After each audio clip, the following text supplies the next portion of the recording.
Hello, guys. Good morning and all that. Hope you're all well. I've got Radson, so good morning. Morning, Dan. How are you? I'm for home, mate. How are you? Yeah, excited for the game. Um, Nervous as well though, because getting to that stage of the season, isn't it? Where we've got to pick up points even more than normal. So yeah, nervous but excited. I think is the best way of putting it. Yeah, definitely. I mean, especially after Saturday, I'm going into Friday against Newcastle at home, which makes it excited because we're at home, but nervous. But it's one of them ones where I feel a bit more comfortable knowing that we're at home. Absolutely, yes, especially this season. Like any season, I think you'll be more comfortable at home. But knowing how useless we are on the road, if we're at home, then that plays over half the part, I think, to getting a win. Like on the road, we're not even close to being anywhere, to be honest. And it's just a joke on the road. But at the City ground, we turn up. Well, I think we certainly try and do something away, but we're just so far away from being able to do it. So at home, we just know how to get it done, and we know how to grind out points at the very least. Whereas, away from home, we're just useless right now. But we need to focus on the home game. We've got two coming up now, so let's focus on that. And I think they're both games where we can get something from it. Newcastle are an excellent team. They've just won for the first time in a while, so it looked like they won the decline, but they've beaten a good Wolves team. It's going to be very, very difficult. I still back them to get European football at the very least. They could still get the top four, which would be an unbelievable achievement for them. So yeah, it's going to be very, very tough. But under the lights, we've done crazier things this year. Beating Liverpool, we've drawn Man City, we've drawn with Chelsea. We can do it against Newcastle if we're going to put it like that. We've not lost in the league since September at home, and the only team that have beaten us in all competitions was, a very strong Man United team, and I think that's very it's amazing, really. It's incredibly impressive. So long may it continue, and it has to continue, really, if we want to survive. Yeah, definitely. And it's gonna feel weird because we're the first game of the weekend, no, technically. So, I Yeah, mean, we've seen crazy stuff this year, as you said. I mean, if we can get something, even 3 points, it will put that pressure on everyone below us, and even Palace to like try and get something from the games this weekend. yeah. I mean, if you look at the league table, it's just insane how close it all is. Like there's like 5 points between 12th and 20th at this stage of the season. It's unheard of. So no one's safe. Palace could get dragged right into it. They've not won at 20. They've not winning this year so far, and I think that's a big concern for them. I think they'll be fine though, Palace. But obviously, we play them on the last day of the season. Hopefully, we don't have to go there and get a win because obviously, hopefully, our way hoodoo goes out the window if we need to win to survive on the last day. And I think Palace is a very favourable game, really, if it was to come down to that. But we can do it at home. We know we can do it at home. We've got that home advantage.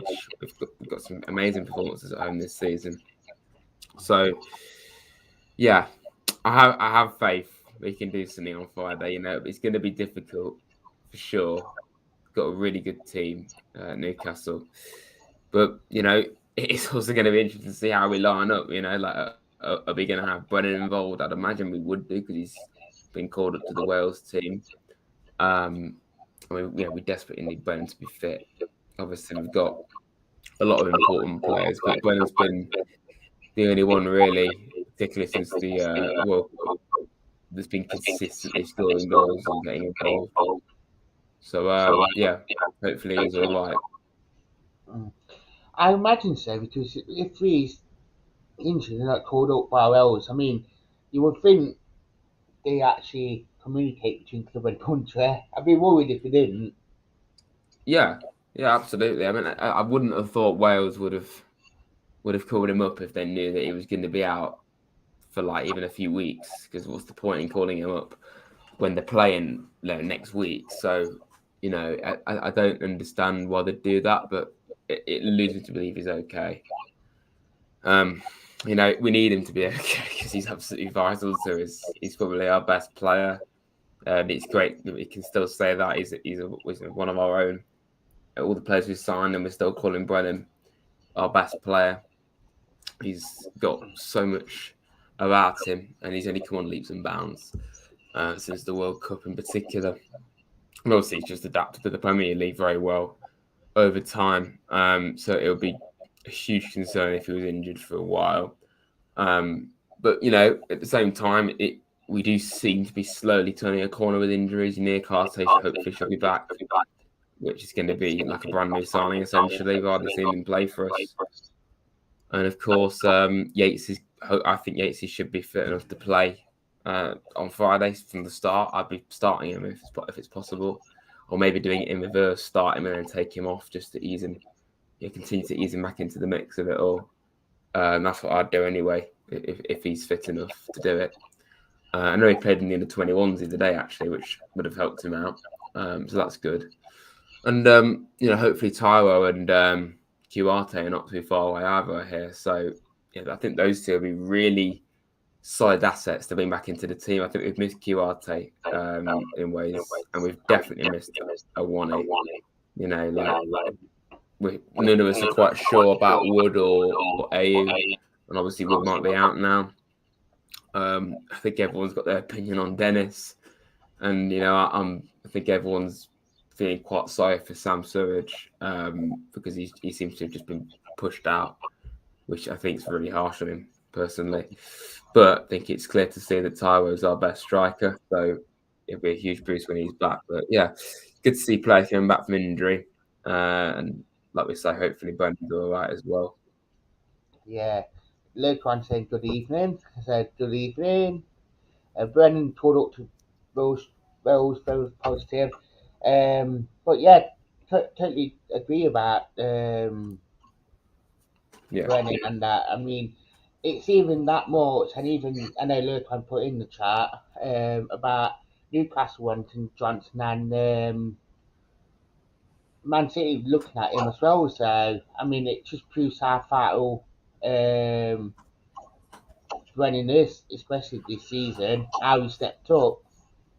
Yeah, this is the thing, isn't it? If we were to get relegated, it's obvious we're going to have like a mass exodus of players leave, which would be pretty demoralising. As far as fans, all we've really known the last 20 years is maybe not 20 years, but, a constant turnover of players. And even going back to the Farrows days, we brought in loads of players, obviously didn't really work. And then in Marinakis, you put a huge amount of ambition and money into the club to try and get us into the Premier League by signing a lot of players. Maybe if a lot of them didn't work at times, a lot of them did. And then obviously because of how he got promoted, we had to sign lots of players. So it would be particularly frustrating and sad to see, basically all those 23 players we signed, we're gonna have to tear that up again. And I think it's. I don't want us to get relegated at all. I want us to stay in the Premier League at all costs. But I'd be more upset about the fact that we'd lose players because of getting relegated than actually being relegated, honestly, because I want to keep the team together, I would like to know the core of a team for longer than a season, it'd be nice to keep a team together for a while. So yeah, that's my biggest fear about relegation is losing the team. And going back to the initial point, obviously, even if we were to survive, the stronger we get in the Premier League, the more chance you've got of losing your key players to those big clubs. And unless we can do what Brighton are doing, they lose a key player and they just continue to still get stronger and find a hidden gem to replace them, which I think is the most impressive thing about what Brighton are doing. They've lost Trossard, White, Basuma, etc. They're doing even better. So unless we can do that, I don't think we can be too encouraged about the prospect of losing a Brennan or a Gibbs White or someone like that. So we don't want to lose those guys, but So long as we replace them, that's what matters. But it's not really a shock to see the likes of Brennan being linked with City and Newcastle. I hope he doesn't leave. I don't think he will just yet. I mean, I think it's inevitable. Eventually, we'll see Brennan leave, but I don't even want to think about that, to be honest. I just want to focus on, what we've got right now, what's important. We've got Brennan, we've got all them lads. So yeah, it's exciting times really to see if we can stay in the league, but very nerve-wracking. Yeah, definitely. I mean, Liverpool said about his team for Friday, and he even got Dennis in there, which, I, I mean, Dennis splits the fan base. I mean, and it's nice to see that, as you said, Yates is coming back and starting Monday. I mean, that would give everyone a big boost for him to start in for his under 21 football, but it's good for him to start in games and getting that match fitness back, especially with Newcastle coming up. And if we do start him, at least you got that this international break to like carry on getting that fitness back. Yeah, yeah. I mean, Yates is vital to us, and I'm just excited to see him back in the starting 11. Every week. There's lots and lots of debate about our midfield, really. Whether we play Yatesy or Danilo or Shelvey or Fuller. Does he get dropped? Do we put Chiarte back in when he's fit? Mangala, there's so many options in that midfield. They're blessed, really. That if one of them isn't performing, we've got someone else to come in. And you forget the fact we've technically got O'Brien, who's just not even in the mix anymore, which is very sad for him and for us. But for me, Yates is the main one that it should revolve around. I think he's that important to us. The drive he offers, the physicality, the leadership, the passion. He's a huge player for us. So looking forward to seeing Yates back in the starting 11. Hopefully on Friday we see that. And I think he got an hour in the under-21s apparently. So that'll be very useful for him. Yeah, definitely. I mean, especially in Friday with Newcastle's midfield. I mean, they've got a bit of quality up front and a bit of quality at the back. I get interested in 10 seconds with the quality. Um, but I mean, man for man, if Forest can produce a really good performance to keep them quiet, I mean, we can beat them. I mean, Sheffield Wednesday we beat them in the Yeah, cup. exactly. Yeah. I mean, yeah. I know it's the cup, so you don't really. It's a kind of different kind of mentality and approach. But Sheffield Wednesday, they're albeit maybe on a very good run in League One. Not that I watch League One. I know that's where that little team down the road are, but I don't really focus on it for that reason. But yeah, you're right. It's very true. If Wednesday can beat them, then why can't we? And the fact that we've drawn with City, drawn with Chelsea, beaten Liverpool at home, drawn with a very good Brentford side, even though he probably should have won that game. We won't go into detail about that one. Yeah, I don't see why not. If it was at St James's, I wouldn't have any hope, to be honest. But at City Ground, I've got more than enough belief that we can, at the very least, get a point. I think it's probably a must not lose. Like going into this international break off the back of 1 win in 10 would be pretty concerning. And then you look at the fixture we've got after Newcastle. Newcastle are one of them. It's very difficult. Obviously, Wolves is winnable. I believe it is anyway at home. Then we've got United and Liverpool to come, and they've still got Arsenal and Chelsea to play. Brentford, Palace, Leeds, Villa. It doesn't get any easier. It's a tough set of games to end the season, and with our poor away form is, and even with the likes of Arsenal and Chelsea, Arsenal and United coming to the City Ground, it's going to be difficult to see us winning even them at home, in my opinion. Being realistic, but yeah, this is why I think it would be very sad to see us lose Friday because of the running and going into the international break on a bit of a low. I don't think it will kill our confidence or anything, but it's not ideal. So I'm not just saying this because I want us to, but I really think we can get something against them. I think it would be a really vital point. Hopefully 3 points if we do. Yeah, definitely. Have you got a score prediction? Yeah, I think it could go many ways. Our lull in ways could kind of continue, leading to Spurs like we did West Ham, Fulham. Obviously, Everton weren't that good, really.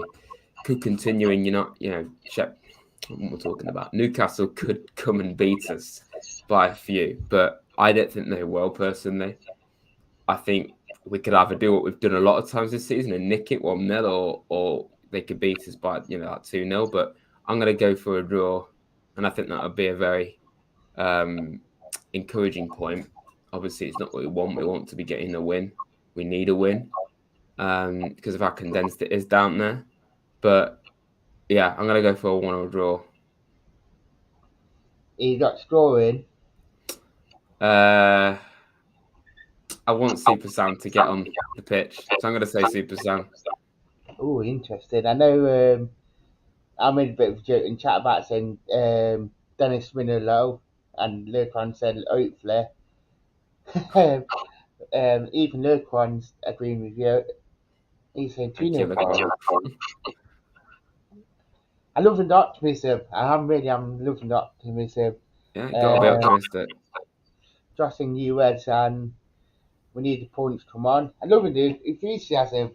It's Stay quality. positive, everyone. Best way of doing it. Have a Yeah. belief. Oh, definitely. They're getting the crew certified. I'll tell you what, I'm going to say it's a quality mentality in the chat. Quality, man. Hey. Quality approach. Quality approach. Um, maximum. It will be a problem, maximum. I mean, but Ori can keep him quiet. Yeah, I believe in Serge. No problem. Yeah, and keep him with trust. Absolutely. Yeah, they always say about your socials. Yeah, everyone, please come and subscribe to my channel, Rads. Lots of Forest stuff. I did a video yesterday actually talking about the relegation debate. Got a preview coming up tomorrow. And yeah, lots of coverage to the season. So stay tuned. Come subscribe. And obviously subscribe to Talk Forest TV as well. It makes sense. Yeah, definitely. Do subscribe to Rads and get him up to 5K. Yes, please do. Yeah, and get us up to 3K as well, guys. Obviously, I've given Rads the crew certification. That's a big one for me. That's all you need to know, everyone, that it's Key certified to come and Yeah. subscribe. Josh has said who's been best player of the season. Is that for me, I presume? Yeah, I don't know. I mean, if you're going to go across the course of the whole season, it's difficult to say, really. I'd say right now, definitely Brian or Morgan. Really, I'd probably go with Gibbs White, to be honest. I think there's a few options, really. Josh said both for you. Yeah, so I'll probably say Gibbs White to be fair, or Brennan. Now he has Yeah, been. it's got one of them, really, hasn't it? Yeah, definitely. So I'd like to say thank you for coming on. Yep, no problem. Up the Reds. Up the heads. So I'd like to say thank you for watching, guys. Luke Ranson, OEA. That's another good shot. Not enough. But yeah, definitely. So I'd like to say thank you for watching for his fans. And as Josh says, up the Reds. Up the Reds.